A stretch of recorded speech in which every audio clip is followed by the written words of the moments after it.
Alors, est-ce que vous n'avez pas remarqué quelque chose d'insolite dans ce titre? Bon, alors l'explication est simple. Lorsque Bernard Romagnan m'a proposé ce sujet, j'avais devant moi 80 fiches biographiques. J'en ai actuellement 150 et c'est peut-être pas fini. Alors j'en profite aussi pour remercier Bernard Romagnan parce que c'est grâce aux documents qu'il m'a communiqués que j'ai entamé cette étude. Alors, des Tropéziens esclaves. Eh bien oui. Voilà. Ah.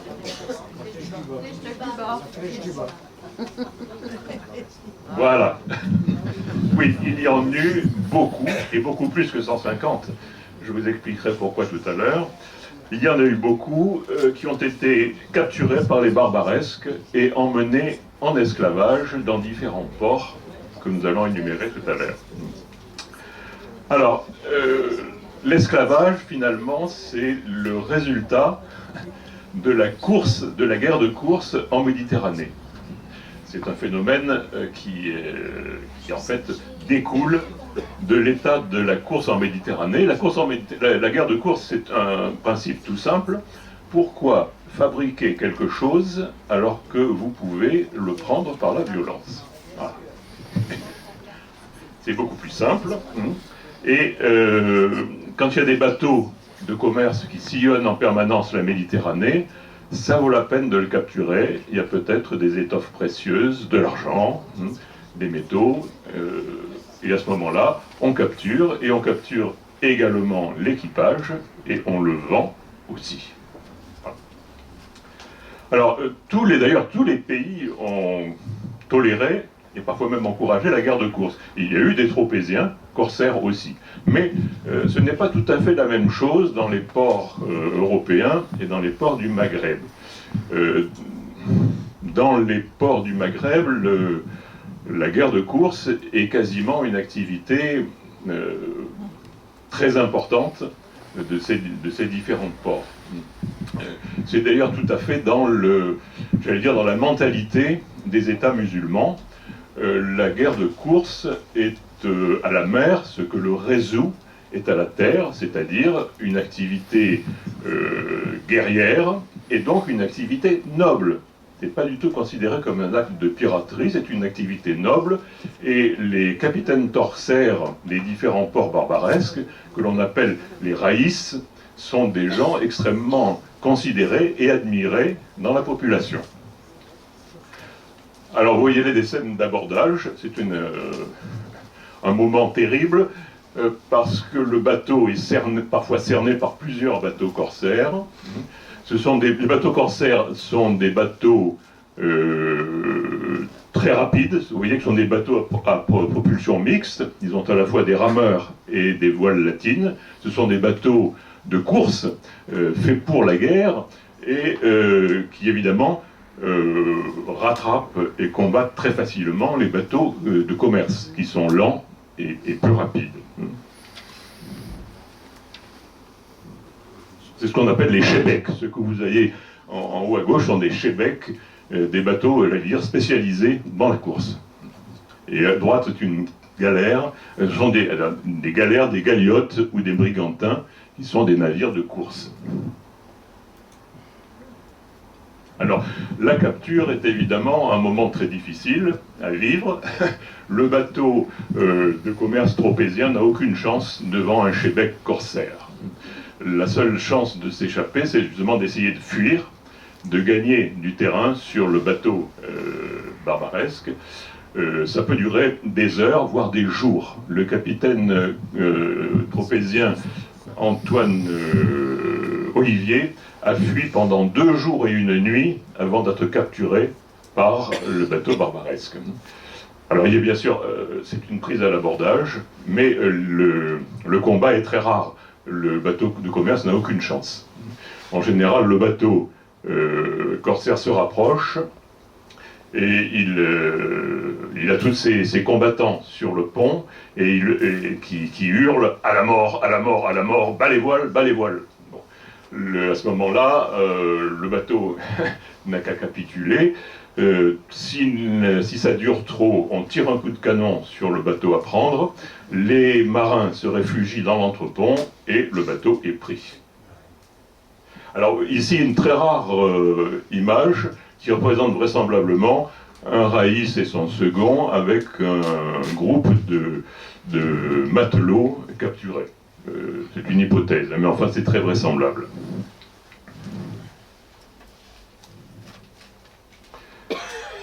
Alors c'est arrivé à des centaines et des centaines de tropéziens. Alors où les retrouver, ou essayer de faire un inventaire? Eh bien, d'abord, il y a les catalogues d'esclaves libérés par les ordres rédemptoristes. Nous allons en parler tout à l'heure. Vous voyez, catalogue des esclaves, Gaspard Corot, natif de Saint-Torpé, diocèse de Fréjus en Provence, âgé de 30 ans, l'an 8 de son esclavage. Et au siècle suivant, Jean-Baptiste Bretagne, en fait Bestagne, de Saint-Tropez, alors oui, du 17e au 18e, on est passé de Saint-Torpé à Saint-Tropez. C'est aussi une petite notice linguistique au passage. Ou des actes notariés.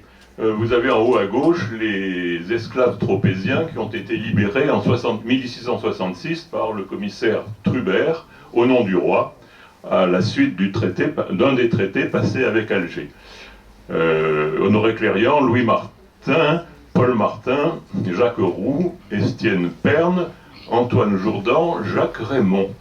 Alors j'insiste sur je souligne Jacques Raymond, cet esclave libéré par le roi en 1666, parce que Jacques Raymond est mon ancêtre. Oui, Madame Taubira, je suis moi aussi un descendant d'esclaves. Alors bien entendu, ces esclaves se recrutent dans le milieu des marins tropéziens, qui sont alors les marins tropéziens et les paysans tropéziens forment deux clans tout à fait différents. Il y a des familles de marins, c'est évident, c'est normal qu'on se transmette le métier de père en fils. Donc une petite statistique simplement, j'ai retrouvé 9 esclaves du nom de Martin, 6 Nabon, 6 Costes, 4 Roux, 3 Allard, 3 Aubert, 3 Estoc, 3 Magne, 3 Messonniers, 3 Moissons et 3 Pères. Alors si vous-même, vous avez des ancêtres tropéziens, il y en a peut-être que vous trouverez parmi ces 150 tropéziens. J'ai une liste complète de ces esclaves que je vais laisser là, et si vous êtes intéressé par la généalogie ou l'histoire familiale tropézienne, vous pourrez essayer de faire des rapprochements. Alors, qu'est-ce qui se passe après la capture? Eh bien, l'esclave, d'abord il est fouillé, il est déshabillé et fouillé, jusque dans les endroits les plus secrets. On vérifie qu'il ne cache pas quelques pièces d'or. Et il est emmené. Alors, le bateau est emmené. Alors, si le corsaire est dans une zone de sécurité, il prend le bateau en remorque. S'il a la crainte d'être pris lui-même par un bateau adverse, il pille le bateau et il le coule. Mais ensuite, tout le monde est emmené dans les ports barbaresques et les esclaves sont vendus après une visite médicale très détaillée pour connaître leur capacité physique et même des épreuves sportives, on les fait sauter, courir sous la menace du bâton pour vérifier qu'ils pourront être utilisés dans tel ou tel emploi sur place. Le marché d'Alger s'appelle le Batistan. Donc on dit que les esclaves sont vendus sur le Batistan, c'est le grand marché aux esclaves d'Alger. Alors où sont-ils esclaves? Eh bien dans les grands ports barbaresques qui sont Alger, Tunis, Tripoli ou Salé. Alors en réalité c'est plus compliqué que ça, parce qu'il y a des ports. Tunis c'est aussi La Goulette, c'est aussi Bizerte, et Salé c'est aussi d'autres ports marocains comme Tétouan. Alors Les lieux d'esclavage des chrétiens sont, alors c'est Alger, 33%, alors ce sont des statistiques approximatives, mais sur l'ensemble des esclaves chrétiens, donc de toutes les nations européennes évidemment. Surtout Alger, Tunis, Tripoli. Alors en fait, il y a beaucoup plus d'esclaves tropéziens à Tripoli pour des raisons géographiques, parce qu'il y a davantage de navigation tropézienne vers l'est. Voilà les 4 grands ports qui ont un armement corsaire et qui pratiquent l'esclavage essentiellement du XVIe au XVIIIe siècle, parce que le système décline et ne sera complètement abandonné qu'au début du XIXe. Alors, je continue. Alors, que fait-on des esclaves qui sont amenés dans les ports? Alors,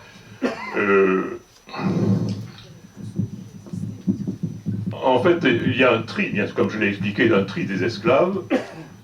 Une grande partie des esclaves est prise par le chef le D ou le B sur place, qui prend, comme l'amirauté d'ailleurs pour les navires qui sont pris dans les ports français.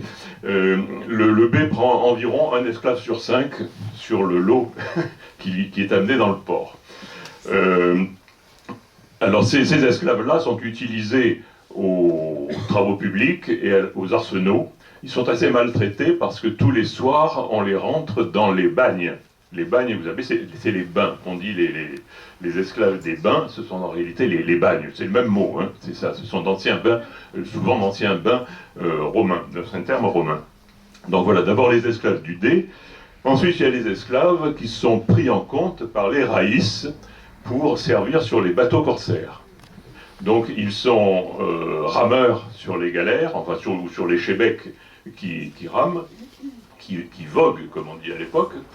Et évidemment, les rameurs sont enchaînés et les marins sont simplement utilisés comme matelots sur les bateaux corsaires. Bon nombre de tropéziens ont été rameurs sur les bateaux corsaires, souvent dans des circonstances assez originales. Deux rameurs, je peux les citer, ce sont Guillaume Prévost, Pierre Cauvin. Ils ramaient sur un bateau corsaire et ils ont été pris par un bateau italien ou génois. Bon. Que faut-il faire d'un esclave tropézien pris par un bateau? Alors, faut-il les libérer parce qu'ils sont chrétiens, ou faut-il les revendre puisqu'ils sont capturés comme esclaves? Alors très souvent, ça se règle là encore comme par une indemnisation. Mais il y a plus original que ça. Charles Nabon est un jeune tropézien de 20 ans, certainement très robuste.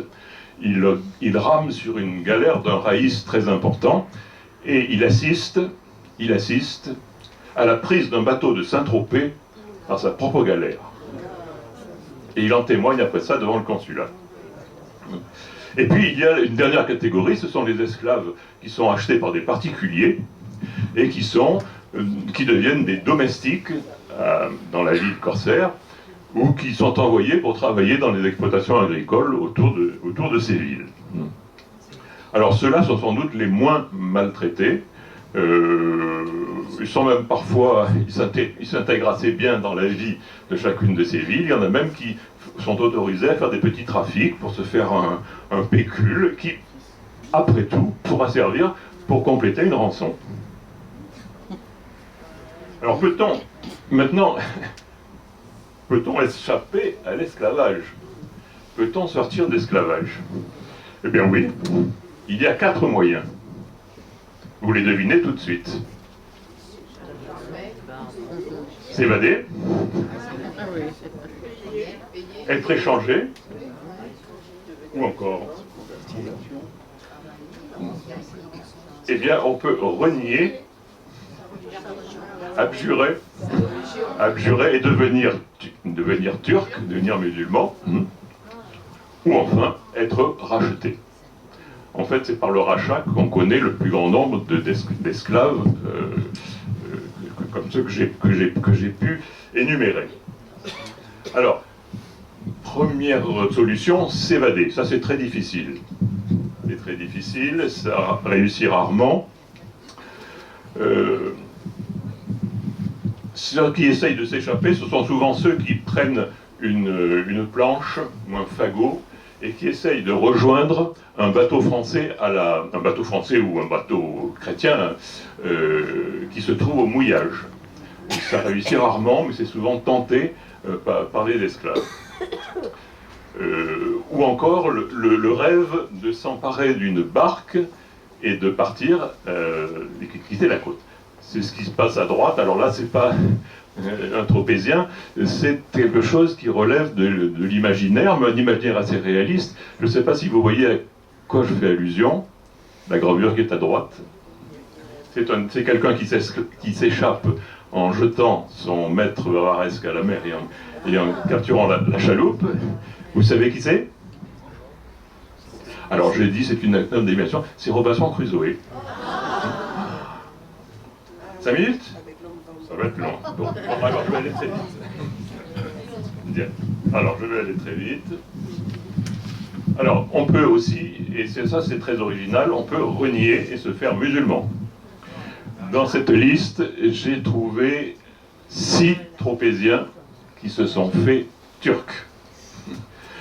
En récitant, bien sûr, la profession de foi musulmane et en acceptant d'être circoncis. C'est pourquoi, en provençal, on les appelle l'Ayoretaya.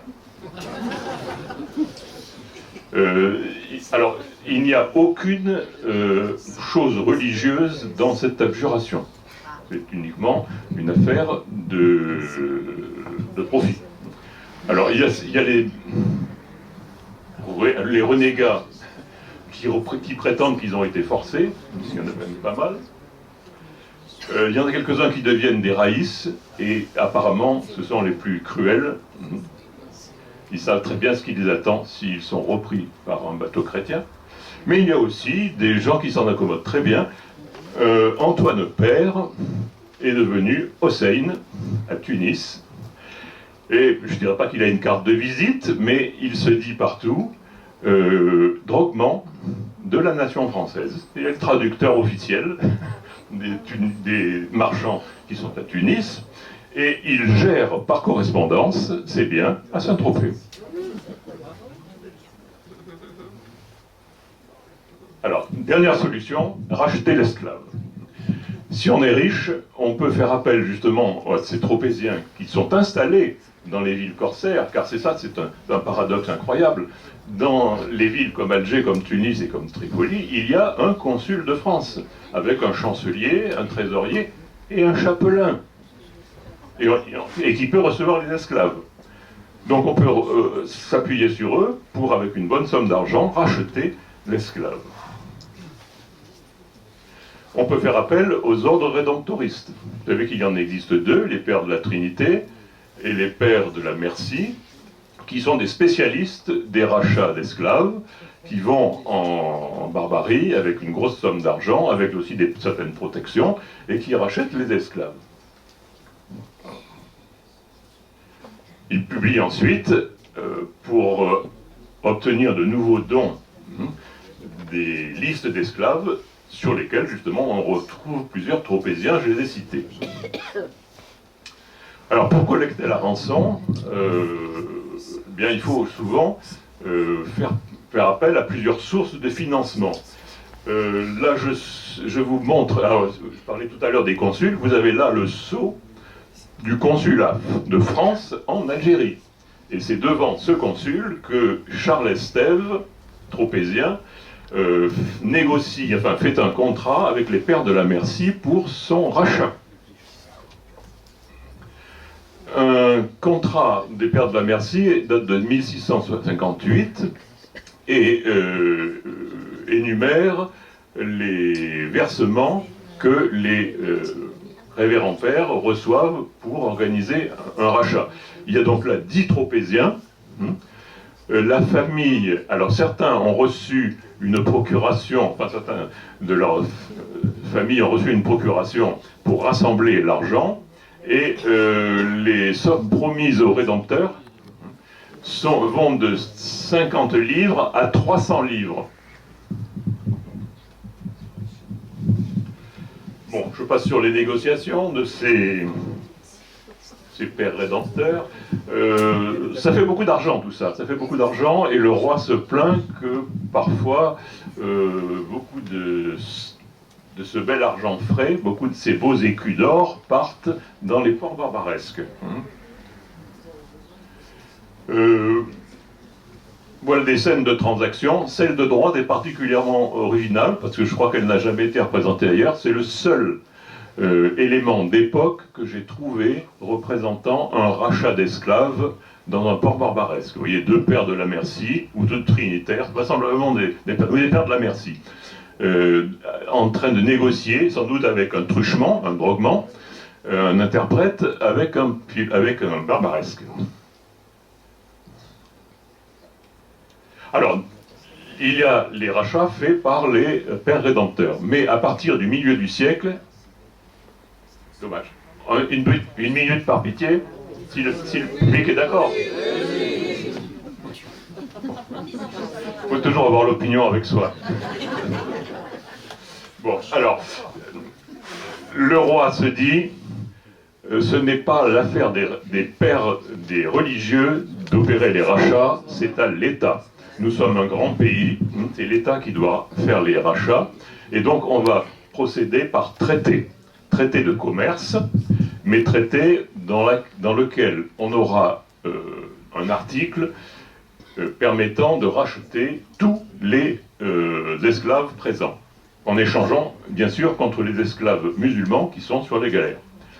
Le système est très bon, ça permet de racheter les pauvres comme les riches, là.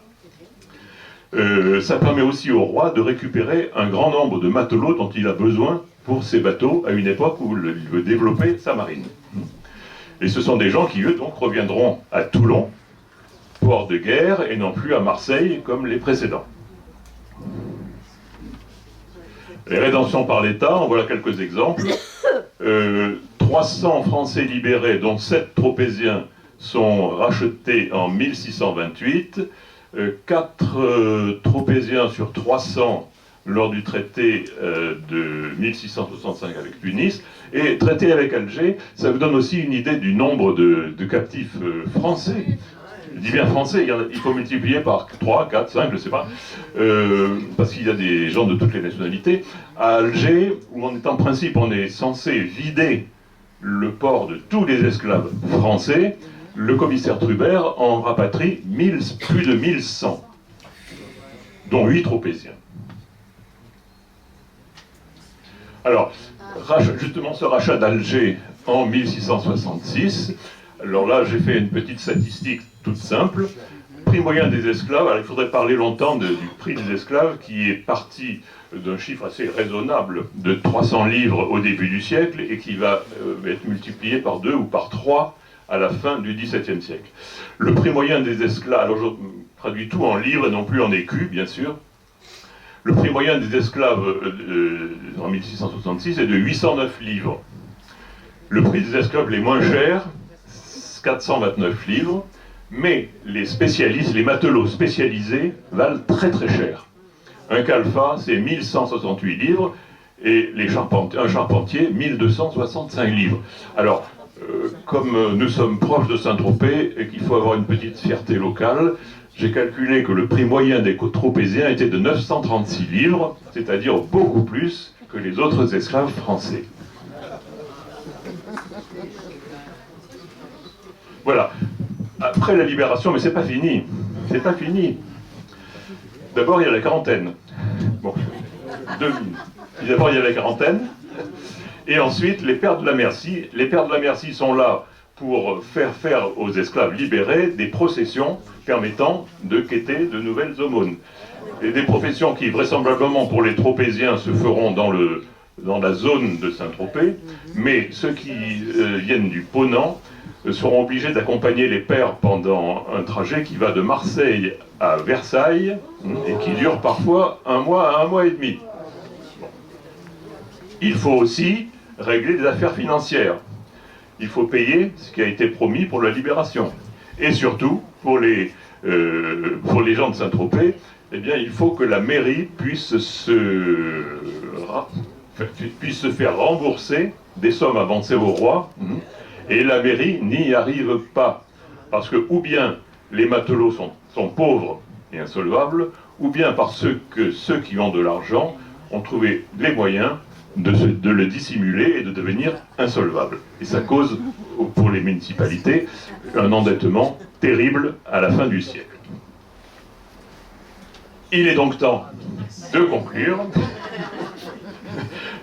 par une phrase toute simple qu'on trouve dans le cahier de délibération de Saint-Tropez. « Per nous gardar, mais l'aide des dieux, des ennemis, tant des Turcs que autres ». Vous remarquerez que c'est moitié français, moitié provençal. Les marins tropéziens, quand ils partent à ce moment-là sur mer et qu'ils mettent la voile, savent qu'ils vont rencontrer peut-être le naufrage, la peste et l'esclavage. On a souvent parlé du naufrage et de la peste, il fallait aussi parler un peu de l'esclavage.